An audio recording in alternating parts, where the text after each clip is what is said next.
बोलो बोलो श्री चिंतामणि पार्श्वनाथ भगवान की जय। श्री महावीर स्वामी भगवान की जय।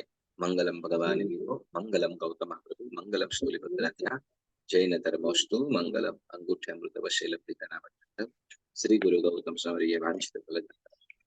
આપણે વંદિત્વ સૂત્રના સ્વાધ્યાયની અંદર જોડાયેલા છીએ। વંદિત્વ સૂત્રમાં આપણે પહેલા સર્વસિદ્ધ ભગવંતોને નમસ્કાર કર્યા। વંદિત્વ સર્વસિદ્ધે પછી ધર્મ આચાર્ય આદિ સર્વ સાધુ ભગવંતોને આચાર્ય પ્રમુખ એટલે બધા સાધુ ભગવંતો આવી જાય। અને ત્યાર પછી આપણે શું કીધું? અતિચાર ઈચ્છામી પરિક્રમી એટલે હું પ્રતિક્રમણ કરવા માટે ઈચ્છું છું એવી આપને આજ્ઞા કોની પાસે લઈએ છીએ? તો કે ધર્માચાર્ય એટલે ગુરુ ભગવંત પાસે। અને ત્યાર પછી શેનું પ્રતિક્રમણ કરવા માટે ઈચ્છું છું? તો શું કે છે? શેનું પ્રતિક્રમણ કરવાનું છે? શ્રાવક ધર્મને વિશે લાગેલા પાપ, ધર્મમાં જે અતિચાર લાગ્યા હોય તો એને શું કરું છું? એનું પ્રાયશ્ચિત પ્રતિક્રમણ કરવા ઈચ્છું છું। બરાબર ને? પહેલી ગાથાની અંદર ટૂંકની અંદર એમ કીધું છે। બીજી ગાથામાં આપણે શું કીધું હતું? જો મેં વયા ઈયારો, બરાબર ને? જો મેં વયા ઈયારો નાણે તહ દંસને ચરિત્ય સુહમો અબાયરોવા તમ નિંદે તંચ ગરિહામી। જે પણ વયા ઈયારો, જે પણ વ્રતની અંદર કેટલા વ્રત છે? 12 ને 5, બરાબર? 12 વ્રત, બરાબર? કેટલા? 12 વ્રત। આ 12 વ્રતને આપણે 3 વિભાગની અંદર પણ વિભાજન કર્યા હતા। કોઈને ખ્યાલ છે? અનુવ્રત, ગુણવ્રત, હવે શિક્ષા વ્રત। અનુવ્રત, ગુણવ્રત અને શિક્ષા વ્રત, બરાબર ને? તો 4 રીતે 3 વિભાગની અંદર પણ તો એ અતિચારની અંદર એ આ વ્રત સંબંધી અતિચાર વ્રતોની અંદર જે પણ અતિચાર લાગ્યા છે તો શું કરું છું? પ્રતિક્રમણ કરું છું। બરાબર? પ્રતિક્રમણ કરું છું। અતિચાર અનાચાર સેવાયા છે તો બધાનું પણ શું કરું છું? તો કે એનું પ્રતિક્રમણ કરું છું। પછી વ્રત પછી તો કે જ્ઞાનાચાર, દર્શનાચાર અને ચારિત્રાચાર।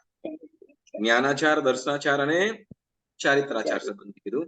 હવે જ્ઞાનાચારની અંદર પણ બરાબર, જ્ઞાનાચાર દર્શનાચાર બે અલગ છે। પછી ચારિત્રાચાર સંબંધીની અંદર, ચારિત્રાચારની અંદર તો કે આ 12 વ્રત છે એ શેની અંદર આવી જશે?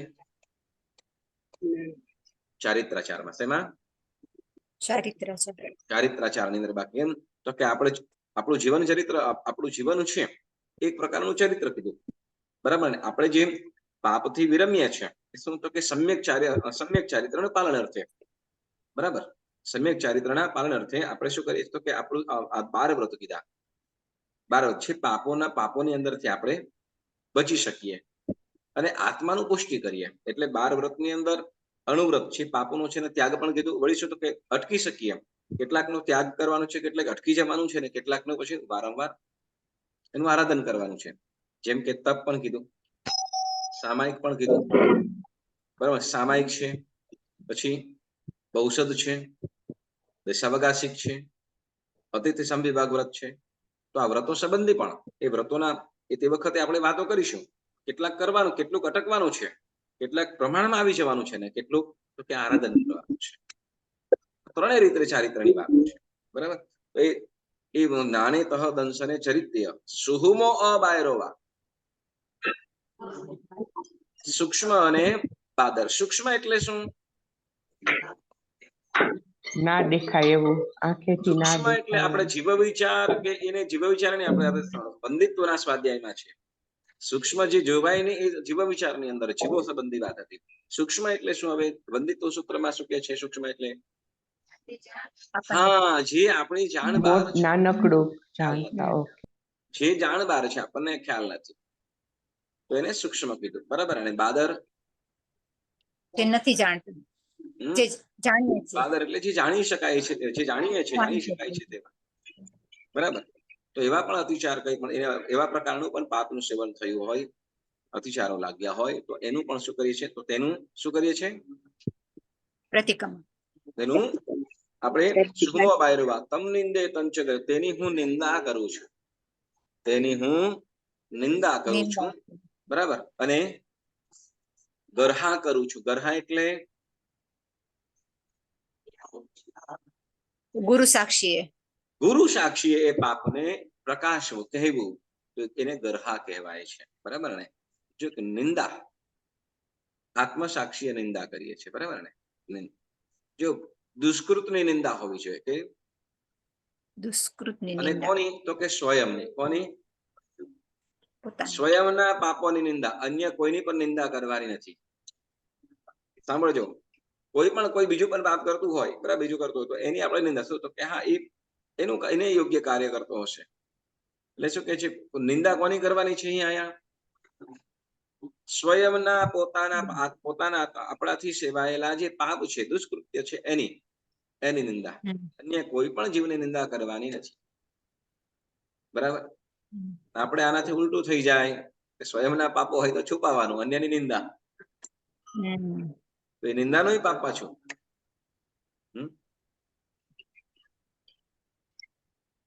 હવે ત્યાર પછી ગાથા નંબર 3, બરાબર ને?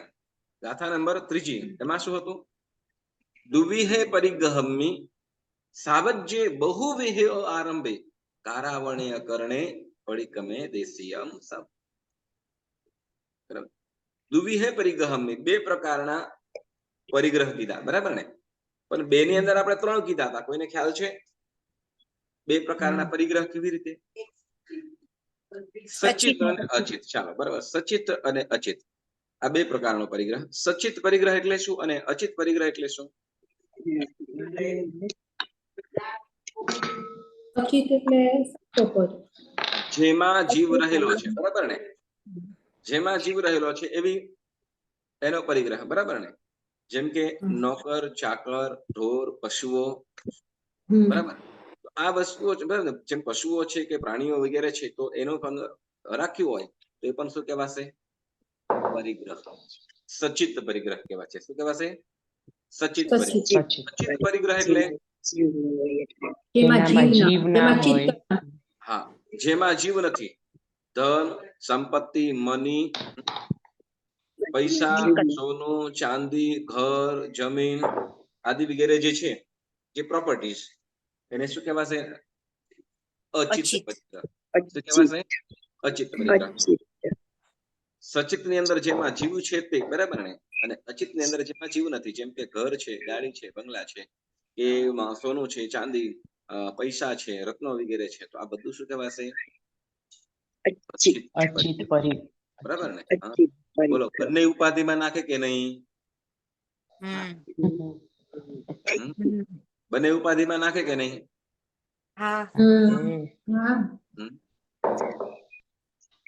નોકરો રાખેલા છે પણ નોકરો કામ નથી કરતા, એના ધ્યાનની અંદર નથી કરતા, શું કરે બોલો? એમાં પણ વ્યાધિ ખરી. અને ભાઈ વસ્તુ તમે શું કહેવાય કે અચિત છે, સોનું, ચાંદી કે ડોલર કે રૂપિયા રાખ્યા હોય, બરાબર, અને લાગે ભાઈ શું કહેવાય કે આની અંદર આમ થયું છે, આવું દેખાય છે, બરાબર, બોલો કેવી વ્યાધિ ચડે? આવે કે નહીં? કેટલાક તો આજનામાં હાર્ટ એટેક પણ આવ્યા હોય, એવું બને ને? એવા કોઈ ઉદાહરણો ખરા? જેટલું પરિગ્રહ વધારે એટલી જ વ્યાધિ ઉપાધિ વધારે છે. ચાલો, એટલે સચિત અને અચિત બે પ્રકારે. પછી કે છે બાહ્ય પરિગ્રહ અને અભ્યંતર પરિગ્રહ. બાહ્ય પરિગ્રહ અને અભ્યંતર પરિગ્રહ.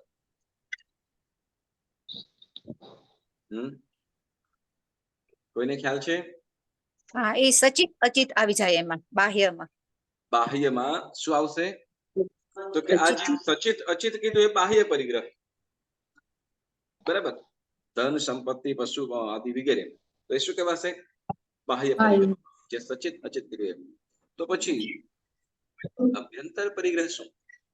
અંદર પ્રચાર કસાયો આપણા કષાયો, વેદ, પછી હાસ્ય આદિ ષટક, એટલે હાસ્ય, રતિ, અરતિ, શોક, ભય, જુગુપ્સા, બરાબર? આ બધા શું છે? પાપનું કારણ છે. આ બધું શું છે? પાપનું કારણ છે. બોલો, ક્રોધ આપણે રાખી મૂકીએ કે પછી સમય જતા બતાવી દે શંકરીને?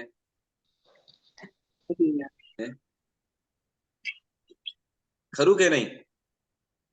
ઓકે, ચાલો, કોઈની સાથે અબોલા ખરા? ના હોય તો પછી નથી સાંભળો, બધાયને હોય ક્યાંક ને ક્યાંક, હોય બરાબર છે. અબોલા છે, આ શું છે? એક પ્રકારનું માન. કસાઈ છે કે નહીં? અથવા ઈર્ષ્યા. શું એનાથી કઈ લાભ ખરો? એનાથી કઈ લાભ ખરો? દુઃખ થાય નહીં કસાઈ ન કરવાથી દુઃખ થાય કે કસાઈ કરવાથી દુઃખ થાય? કસાઈ કરવાથી કરવાથી બરાબર ને? પણ છતાંય રાખી મૂકીએ છે ને, છોડવા જેવો છે ને. Yes. પરિગ્રહ. તો એ આ બધું શું કે છે? આમ શું કે એનો ભાર લાગે તો ભાર નથી, આમ ઘણો મોટો ભાર છે, પણ છતાંય રાખીએ છીએ. મન મોકળું નથી કરી શકતા, સરળતા નથી આવી શકતી. બીકોઝ તો કે આ આભ્યંતર પરિગ્રહ છે. કષાયો, ઈર્ષ્યા, દ્વેષ આદિ છે, આને અભ્યંતર પરિગ્રહ કહેવામાં આવ્યો. શું કીધું? અભ્યંતર પરિગ્રહ. બરાબર. આ બંને પ્રકારના પણ, બરાબર, આ બંને પ્રકારના પરિગ્રહો કીધું. બાહ્ય, અભ્યંતર, સચિત, અચિત. બરાબર. એટલે બે પ્રકારના પરિગ્રહોની અંદર દુવિહે પરિગ્રહની સાવજ્ય બહુવિહે, સાવજ્ય બહુવિહે આરંભે, એટલે સાવધ્ય આદિ બહુ પ્રકારના આરંભ સમારંભ, બહુ પ્રકારના આરંભ કરવામાં, આ બહુ પ્રકારના આરંભ કરવામાં. આપણું શ્રાવક શ્રાવિકાનું જીવન છે આરંભથી ઘેરાયેલું જ છે. બરાબર. હવે શું કે નિરારંભી બનવું હોય તો માત્ર ને માત્ર સંયમ જીવન સિવાય બીજો કોઈ ઉપાય છે નહીં. બરાબર.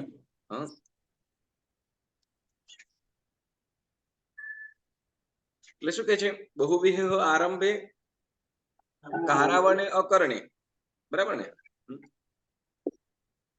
કારાવણે અકરણે. કારાવણે એટલે બીજા પાસે કરાવવું. કેટલાક કાર્ય કરાવવા પડે અને કેટલુંક જાતે કરવું પડે. કારાવણે અકરણે પડિક્કમય દેશિયમ સવ. બરાબર ને? કેટલું કરવું પડે, કેટલું કરાવવું પડે. જેટલી કક્ષાએ જેટલો પરિગ્રહ વધારે, એટલું જ પછી જેટલો પરિગ્રહ વધારે એટલું જ કરાવવું પડે. જેમ છે કે કોઈ મોટી કંપની હોય, બરાબર ને? તો હવે પોતે કેટલું કરે અને કેટલું કરાવે? કે કરતા હોય એના ઉપર મેનેજર, બરાબર, કરતા હોય કરાવતા હોય, બરાબર ને? કરાવતા હોય અને સમજો કે 40, 45 કે 50 કામદાર છે. હવે એનું ધ્યાન રાખવા માટે કોણ હશે? મેનેજર. મેનેજર. એના કદાચ એના બીજું પણ કોઈ હોય, સુપરવાઇઝર. બરાબર કરે છે કે નહીં? સુપરવાઇઝર. બરાબર. સુપરવાઇઝર ઉપર મેનેજર થી ઉપર પણ પાછો કોઈક હોય, કે ઘણા બધા મેનેજર હોય તો એના માટે પણ કોઈક પાછો ચેરમેન, એક એસિસ્ટન્ટ મેનેજર હોય, આસિસ્ટન્ટ મેનેજર. સિનિયર એટલે ઘણું બધું છે. શું કહેવાય? હવે આ બધું પણ તો કે જે સીઓ હોય એને જે જેટલું કરાવે છે, બરાબર ને, એ કરે છે, બહુ ઓછું કરે છે. પણ આ બધા જે નીચે કરે છે, બધાનું પણ પાપ કોના તરફ જાય છે? બરાબર. હવે બધું આરંભ સમારંભ નું પાપ કોને લાગે છે? જે કરાવે છે એને. કરે છે, કરાવે છે. બરાબર. હવે કરતો હોય તો એને પોતે કરી રહ્યું છે એનું જ, પણ બાકી બધું કરાવે છે. બરાબર. તો કે જે માલિક છે, એટલે કે જે પરિગ્રહ, કારાવણે અકરણે, એટલે જે પણ કદાચ અહીંયા આપણે પણ આપણા જીવનની અંદર પણ આપણા શ્રાવક જીવનની અંદર પણ જો મોટું જે હશે ને, બરાબર, તો એનું પાપ એની પાસે. શ્રાવક જીવને શું કરવાનું છે? કે શ્રાવક વ્રતને ગ્રહણ કર્યા છે, જે સાધુ જેમાં બનવાની ઝંખના વાળો છે, સંયમ જીવનની ઉપાસના વાળો છે, એવો આત્મા શું કરે છે? તો કે વધુ ને વધુ નિષ્પરિગ્રહ બનવાના પ્રયત્ન પુરુષાર્થ કરશે. બરાબર? વધુ ને વધુ નિષ્પરિગ્રહ એટલે કે ભાઈ શું, પરિગ્રહ ઓછો, સાવ નિષ્પરિગ્રહ પણ પરિગ્રહ સાવ ઓછામાં ઓછા પરિગ્રહથી પોતાનું કાર્ય ચાલે એ રીતે કરશે, એવું જીવન આદર્શે. અને જેટલું પરિગ્રહ ઓછું એટલું પાપ પણ ઓછો. બરાબર? એટલે કારાવાને અકરણે જેટલું વધારે એટલું જ કરાવવાનું પાપ લાગે છે. જેટલું ઓછું, બરાબર, જેટલું ઓછું એટલું જ આપણે પાપ પણ ઓછું. એમ બહુ સરસ મજાની એક વાત કરે કે એ કોઈ મોટો વ્યક્તિ સેલિબ્રિટી એમ કહે છે કે ભાઈ કદાચ મોટું ઘર છે, બરાબર, મોટું ઘર છે, એ ઘરની અંદર કદાચ 6-7 હજાર સ્ક્વેર ફીટ નું બંગલો છે, બરાબર. હવે એની અંદર કદાચ વ્યક્તિ રહેતા હોય 2 કે 3 હજાર કે 5 જણ રહેતા હોય, બરાબર, તો કેટલી જગ્યાની અંદર રહેતા હોય. અહીંયા તો ઘણી વખત એવું થાય, બરાબર ને, શું કહેવાય કે ભાઈ 4-5 હજાર સ્ક્વેર ફૂટ નો કે 5-6 હજાર સ્ક્વેર ફૂટ ના બંગલા હોય, રહેતા હોય 2 જણ, બરાબર. 2 જણ રહેતા હોય, 2 જણની અંદર 2 જણને રહેવા માટે કેટલી જગ્યાની જરૂર પડે? એક રૂમ. ચાલો, એક બેડરૂમ, સિટિંગ રૂમ, કિચન, કદાચ એક્સ્ટ્રા ગેસ્ટ માટે, બરાબર. તો એટલાની અંદર એક સુવિધા પણ જોઈએ કે શ્રાવક જીવન છે એટલે, બરાબર, કોઈ આતિથ્ય આવે તો તે વખતે, બરાબર. પણ બાકી બધું છે એની અંદર શું છે? એની અંદર કોણ રહે?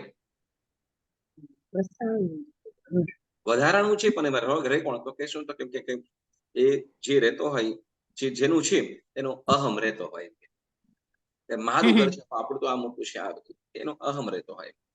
આવું સેલિબ્રિટી કોઈ કીધું છે કે રહેવા માટે તો શું, તો કે ગમે તેવો વ્યક્તિ હશે ને તો શું કહેવાય કે 10x10 ની અંદર જ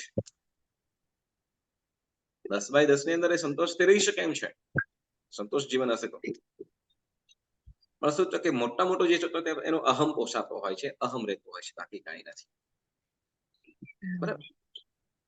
હવે આગળ વધીને આપણે વાત કરીએ એટલે કારાવાને જેટલો પરિગ્રહ વધારે એટલો જમ. તો એમ કે છે એ શ્રાવક જીવનની અંદર જે પણ આપણાથી આવી રીતે કરતા હોઈએ, કરાવીએ, જેટલું કરવું પડે છે, કરાવવું પડે છે, તો એને શું કરીએ છીએ આપણે? એનું પ્રતિક્રમણ કરીએ. બરાબર, એવું આપણે શીખ્યા.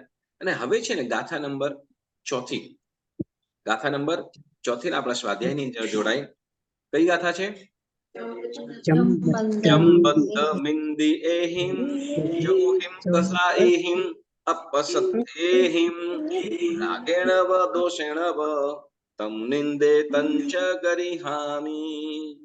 ફરીથી, જમબદ્ધ મિંદી એહિમ ચ ઉહિમ કસાએહિમ અપસત્યેહિમ રાગેણવ દોષેણવ તમ નિંદે તંચ ગરિહામી. જમબદ્ધ, જમ એટલે જે કાંઈ પણ, બદ્ધ એટલે બંધાયું છે. જમબદ્ધ મિંદી એહિમ, જે કંઈ પણ પાપ બંધાયું છે કે અતિચાર પાપ બંધાયું છે, શેના વડે? ઇન્દ્રિયહિમ. જમબદ્ધ મિંદી એહિમ એટલે ઇન્દ્રિયો વડે. જે પણ પાપ બંધાયું છે શેના વડે બંધાયું? તો કે ઇન્દ્રિય વડે. બરાબર. આપણે જે પણ કાર્ય કરીએ છીએ, જે આપણે 2 પ્રકારના પરિગ્રહ કીધા, બરાબર, અભ્યંતર કે બાહ્ય, આ બંને પરિગ્રહો પણ શેના વડે થાય છે? ઇન્દ્રિય. શેના બંધાય છે? તો કે કેટલુંક આ 5 ઇન્દ્રિયોથી, બરાબર, સ્પર્શનેન્દ્રિય, રસનેન્દ્રિય, ઘ્રાણેન્દ્રિય, ચક્ષેન્દ્રિય અને ક્ષતેન્દ્રિય, બરાબર ને? હવે 5 ઇન્દ્રિય વડે જમબદ્ધ મિંદે એહિમ ચૌહિમ. હવે ઇન્દ્રિય વડે, પણ ઇન્દ્રિય તો ખરી, ઇન્દ્રિય તો ખરી, પણ એમાં ઇન્દ્રિય વડે પણ કશાયો, ઇન્દ્રિય વડે પણ કશાય છે, ઇન્દ્રિયો વડે વળી પાછી કશાયો છે.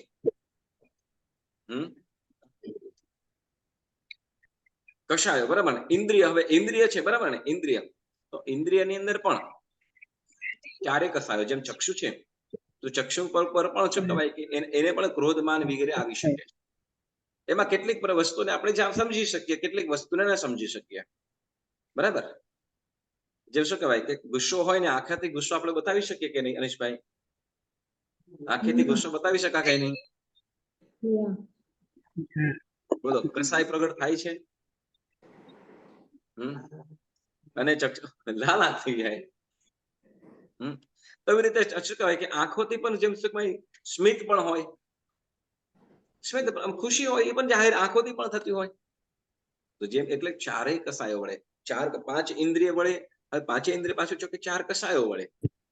શું કસાયો માનસિક પુરાણા ભાવો છે. એટલે ચૌહિમ કસાહિમ જમ બદ્ધમ મિંદ એહિમ, પછી જમ બદ્ધ મિંદ એહિમ ચૌહિમ કસાહિમ. ચૌહિમ કસાહિમ, ચૌહિમ એટલે 4, કસાહિમ એટલે કસાયો વડે, 4 કસાયો વડે. ક્રોધ, માન, માયા અને લોભ. હવે કસાય, જો કસાયની પરિભાષા કરીએ ને, કસાયનો ભાવાર્થ કહીએ, એનો અર્થ શું? શબ્દનો અર્થ, કસાય શબ્દનો કશ એટલે સંસાર, આય એટલે લાભ.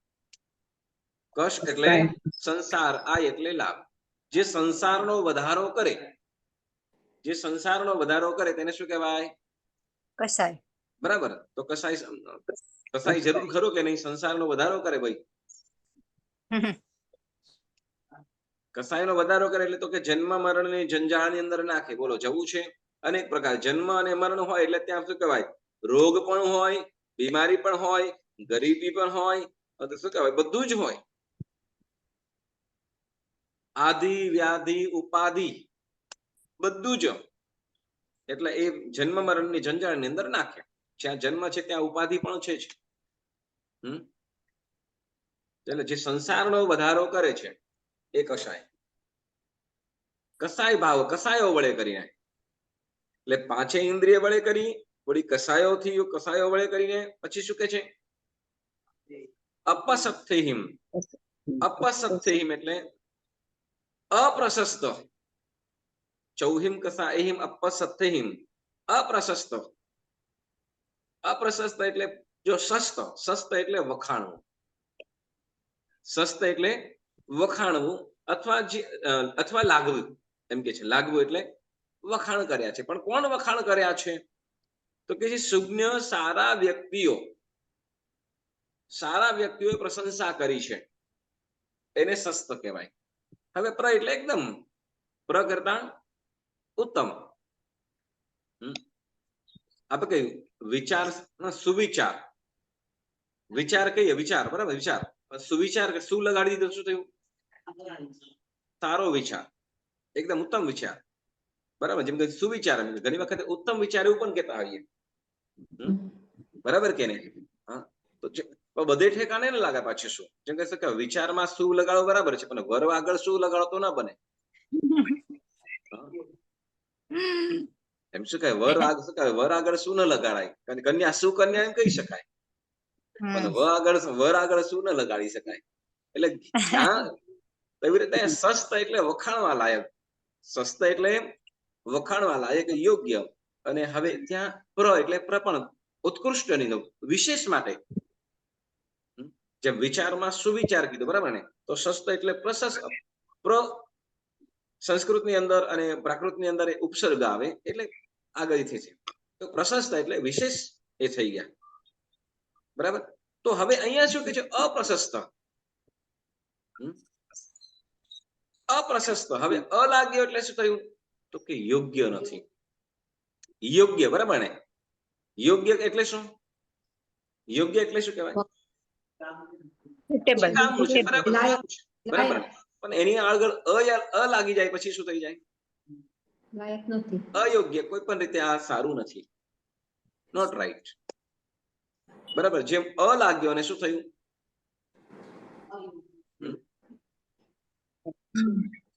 જો ક્રોધી, કોહી એમ કીધું, બરાબર? તો ક્રોધ વાળો. અકોહી જ્યાં ક્રોધ નથી, અક્રોધી થઈ ગયું. તો એવી રીતે પ્રશસ્ત એટલે એકદમ ઉત્તમ, જેને વખાણ કર્યો, જેને વખાણ્યું છે. સુજ્ઞ મહાપુરુષોએ, જ્ઞાનીઓએ, ગીતાર્થોએ, કે સર્વજ્ઞ ભગવંતોએ જેની પ્રશંસા કરી છે એ પ્રશસ્ત. અને હવે એનાથી ઉલટું અ કરી દો, એનાથી ઓપોઝિટ થઈ ગયું. તો કે જેનો નિષેધ કર્યો છે, ના પાડી છે, કરવા યોગ્ય નથી, આચરવા યોગ્ય નથી, એને શું કે છે? અપ્રશસ્ત. જે વખાણવા લાય, વખાણ્યું નથી, જે વખાણ્યું નથી, નિષેધ કર્યું છે, તો એને અપ્રશસ્ત કહેવાય છે. શું કે છે? અપ્રશસ્ત એટલે શું કે છે? વખાણ ભાવ અપસત્યહીન. બરાબર, અહીંયા શું કીધું? અપસત્યહીન. જમબદ્ધ જે પણ બંધાયું છે.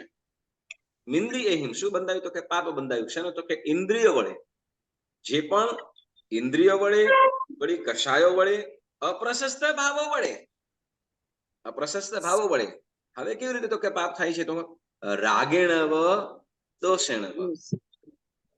રાગેણ એટલે રાગ વડે અને દ્વેષ વડે. રાગેણવ દોષેણવ એટલે રાગ વડે અને દ્વેષ વડે. રાગ એટલે ગમવું, રાગ એટલે ગમવું, એના તરફની રુચિ અથવા આસક્તિ. બરાબર, એના તરફની આસક્તિ, તો એને શું કહેવાશે? રાગેણવ. દોષેણવ એટલે દ્વેષ, દ્વેષ વડે. તો દ્વેષ વડે કરીને પણ શું કરે છે? એટલે ઈર્ષ્યા, મત્સર, ઘૃણાભાવ, તો આદિ દ્વેષ વડે પણ જે પાપ સેવાયું હોય, જે પણ પાપ બંધાયું હોય, જે પણ પાપ બંધાયું હોય, તો એને શું કહેવાશે? તો તમ નિંદે તંચ ગરિહા. તમ નિંદે તંચ ગરિહામે, તો તેની હું નિંદા કરું છું. કોની? તો કે જે પણ ઇન્દ્રિય વડે, ચાર કષાયો વડે, વળી અપ્રશસ્ત ભાવોથી, રાગથી કે દ્વેષથી જે પણ પાપો બંધાયા છે, સેવાયા છે, અતિચારો સેવાયા છે, તો એનું શું કરું છું? તેની હું નિંદા કરું છું અને ગુરુ સાક્ષીએ એની ગરહા કરું છું. હવે કે છે પ્રશસ્ત એટલે શું? પાંચેય ઇન્દ્રિયના પ્રશસ્ત અને અપ્રશસ્ત એવા ભાવ છે. આપણે પહેલા જો કષાયો પણ આવશે, પહેલા ઇન્દ્રિયથી આપણે લઈશું, પછી કષાયો, પછી અપ્રશસ્ત ભાવ એટલે શું એની પણ વાતો જાણીશું. તો આપણે થોડીક આજે ઇન્દ્રિય વિશે વાત કરીએ. બરાબર ને? ઇન્દ્રિય આપણે છેલ્લેથી શરૂ કરીએ. બરાબર, પાંચમી ઇન્દ્રિય કઈ છે? કાન. કાન. બરાબર ને? એને શું કહેવાય? કાનને શું કહેવાશે? કઈ ઇન્દ્રિય તરીકે ઓળખીએ છીએ આપણે? શ્રોતેન્દ્રિય. ઘ્રાણેન્દ્રિય નહીં, ક્ષોતેન્દ્રિય. બરાબર ને? હવે ક્ષોતેન્દ્રિય ભાવ, ક્ષોતેન્દ્રિય છે તો એનો પણ બે પ્રકારના કારણ બને છે, પ્રશસ્ત અને અપ્રશસ્ત બંને.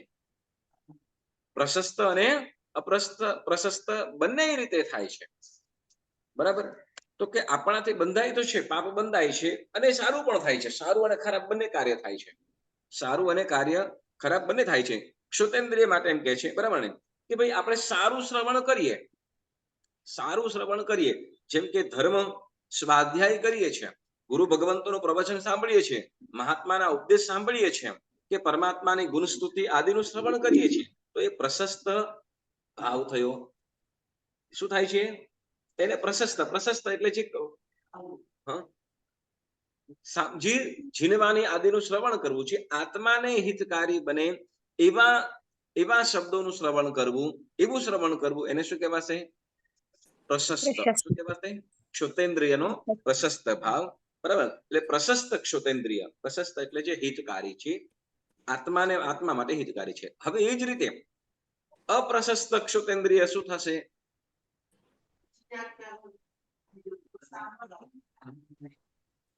નિંદા ખોટી સાંભળવાની, નિંદા સાંભળવી, અથવા મનોરંજન થતું હોય એવા પ્રકારનું આપણે શ્રવણ કરતા હોય, જોક સાંભળીએ. હા, એ આપણે મનને ગમતું છે. બરાબર ને? ગમતું છે આત્મા માટે. હવે મનને ગમે છે એટલે રાગ અને દ્વેષ બંને થાય છે. બરાબર. કેવું છે કે આપણે ઓલું કે નહીં, ખબર છે? રાજકથા, ભક્ત કથા, દેશ કથા, સ્ત્રી કથા કીધી. આ બધું શું છે? આ બધું શું છે? ત્યાં પાપ શું કે ત્યાં એમ કીધું છે, ત્યાંનું મિચ્છામી દુક્કડમ માંગ્યું છે. રાજકથા, ભક્ત કથા, દેશ, બરાબર ને? ભોજન સંબંધી વાતો ચાલતી હોય. બોલો, ભોજનની વાતો શું કરશે? તપ કરવામાં પ્રેરણા કરશે. ઓ, અહીંયા તો સરસ મજાની મીઠાઈ મળે છે, તો અહીંયા તો સરસ ઢોસા બનાવે છે. બરાબર. આવી તમને બધી વાતો રાત્રે કરું કદાચ, અને આવતીકાલે 14 હોય, તમને શું વિચાર આવે? ઉપવાસ કરવાનું મન થાય? ન થાય. બરાબર ને? હા, પીઝા આદિની તમને વાત કરીએ તો ન થાય. બરાબર ને? તો પણ છતાંય એવી વાતો શ્રવણની અંદર આપણને રુચિ ધરે. આવું સાંભળીએ. કોઈ નિંદા છે, મનોજ્ઞ એટલે મન ગમતું હોય એવા પ્રકારનું સાંભળી રહ્યા હોય તો આ શું છે તો કે એ અપ્રશસ્ત કીધું છે, અપ્રશસ્ત ક્ષુતેન્દ્રિય. શું કીધું? અપ્રશસ્ત ક્ષુતેન્દ્રિય. તો એ પ્રમાણે હવે કાનથી પછી નીચે આવે તો શું તો કે ચક્ષુન્દ્રિય. હા, ચક્ષુન્દ્રિય. ચક્ષુન્દ્રિય માટે પ્રશસ્ત શું થશે? પરમાત્માનું દર્શન કરવું. જેને શાસ્ત્રોનું અધ્યયન કરવા માટે શેની આવશ્યકતા પડે તો કે આંખ. બરાબર. જેને દર્શન કરવું, તીર્થોની દર્શન કરવા, સાધુ સાધ્વી ભગવંતોની દર્શન કરવા, તો આદિમાં આપણે જે ચક્ષુનો આપણે ઉપયોગ કરીએ તો એ પ્રશસ્ત ઉપયોગ છે. ચક્ષુન્દ્રિયનો પ્રશસ્ત ઉપયોગ કયો? પણ એના સિવાય આપણે શેની અંદર પણ હવે તો અમે ક્યાં બધું છે કે ઘરની બહાર નથી નીકળતા. હા, ઘરે શું કહેવાય, ઘરની બહાર નથી નીકળતા અમે તો ફરવા માટે. આવે જે તો વર્ષમાં કદાચ 5-10 દિવસ, 20 દિવસ, કદાચ 25 દિવસ. હા, તો હવે એને તો પાપ છે જ નહીં ને. બોલો જરાક બોલો. ટીવી પણ હવે ટીવી ને પણ તિલાંજલિ થઈ ગઈ છે લગભગ. Mobile phone. બરાબર મોબાઈલ આવી ગયો. બરાબર ને. હા, મોબાઈલમાં. બરાબર. તો આ પણ શું છે? ચાલો, બહુ સરસ મજાનો પ્રશ્ન થાય. સાંભળજો, પ્રશ્ન બહુ સરસ મજાનો કે શું ભાઈ મોબાઈલ ની અંદર સ્વાધ્યાય પણ થાય. બરાબર કે નહીં? થાય છે. બરાબર. તમારો વધારે સ્વાધ્યાય ની અંદર ચાલે કે સ્વાધ્યાય સિવાય? બધે બોલો, પ્રશસ્ત વધારે કે અપ્રશસ્ત? એના વિના હાલતું જ નહીં. નથી.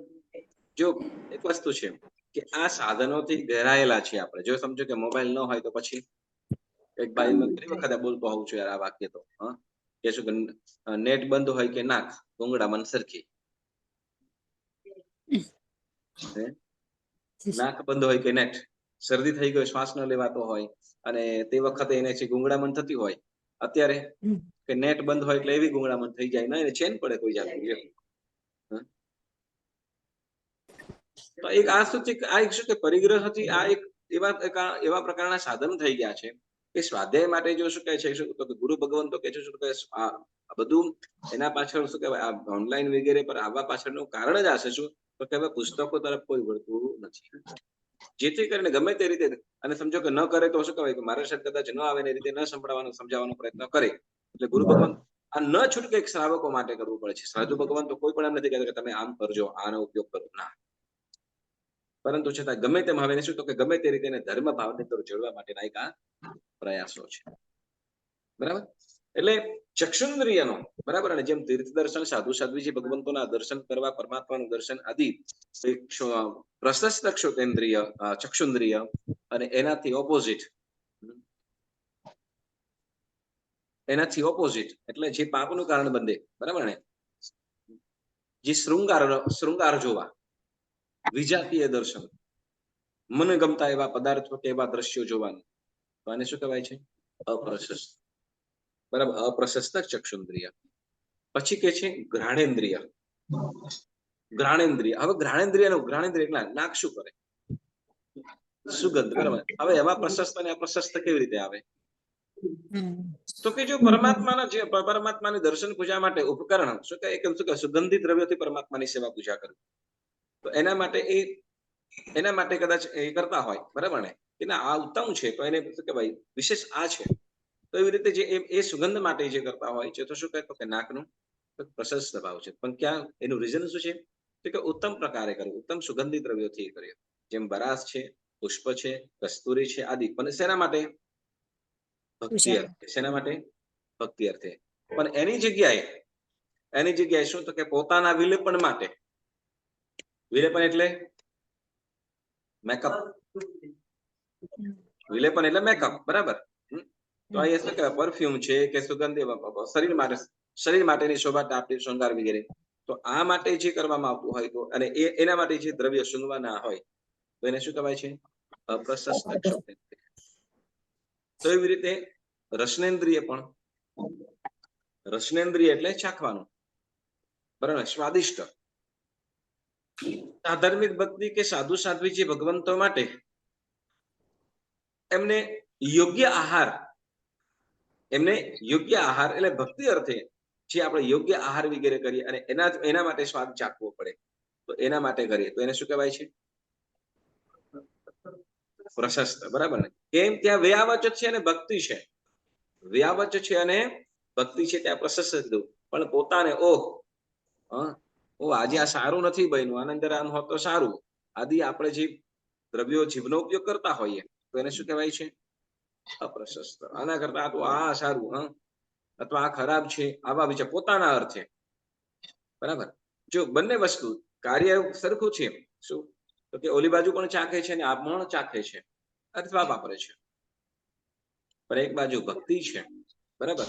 જે ભક્તિ છે આત્માનું હિતકારી છે. બરાબર? અને જે પોતાના માટે કરીએ છીએ તો કે અધઃપતન તરફ લઈ જાય છે.